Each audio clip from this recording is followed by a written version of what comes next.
Hello मेरे प्यारे बच्चों, तो कैसे हैं आप सभी। आज के इस वीडियो लेक्चर में हम लोग सब जानने वाले हैं सुपरवाइज लर्निंग का मॉडल किस तरह से बनाते हैं। तो हमारे पास कोई भी जो लर्निंग होता है, मशीन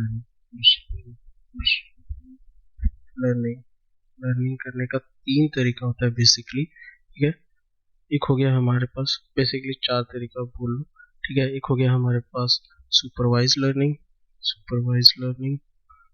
एक हो गया हमारे पास अनसुपरवाइज लर्निंग। ठीक है, एक हो गया हमारे पास सेमी सुपरवाइज लर्निंग और एक हमारे पास आता है री इन्फोर्समेंट लर्निंग। समझे? तो उसमें से ये मशीन लर्निंग का टेक्निक में से हम लोग सब जो एरिया को एक्सप्लोर करने वाले हैं वो है हमारा सुपरवाइज लर्निंग इस पार्ट। जो हमारा सुपरवाइज लर्निंग करने के लिए हमारा बेसिकली हम लोग सब जो अगर न्यूरल नेटवर्क पे हम अप्लाई करने वाले हैं तो हम लोग सब चार स्टेप को फॉलो करते हैं।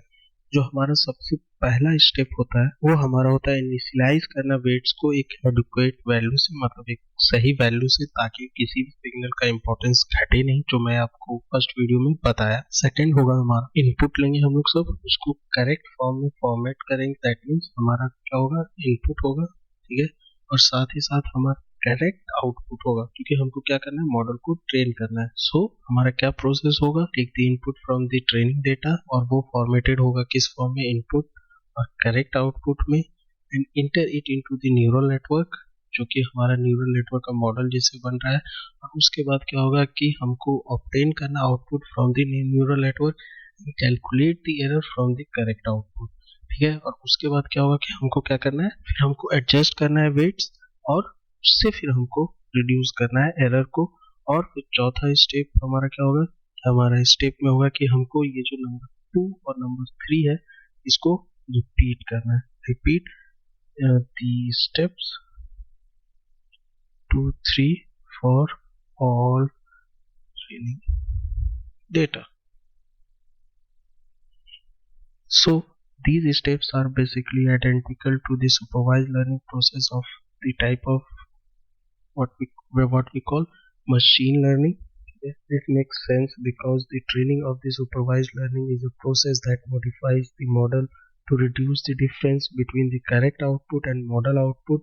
The only difference is that कि जो हमारा जो मॉडिफिकेशन हो रहा है किसके किसके बीच में, correct output and model output, उसमें जो डिफरेंस हमारा है उसके हिसाब से हम लोग सब वेट को अपडेट कर रहे हैं, और वेट फिर अपडेट होकर के हमको एक एक्यूरेट प्रिडिक्शन दे रहा है वैल्यू।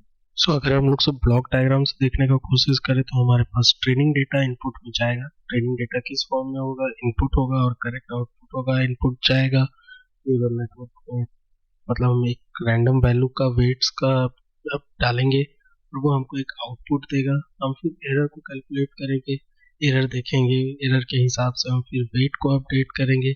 वेट को अपडेट करने के बाद फिर हम फिर से प्रिडिक्शन करेंगे, देखेंगे क्या एरर है, और ये लूप चलते जाएगा जब तक हमको हमारा जो एरर है वो सबसे कम ना आ जाए।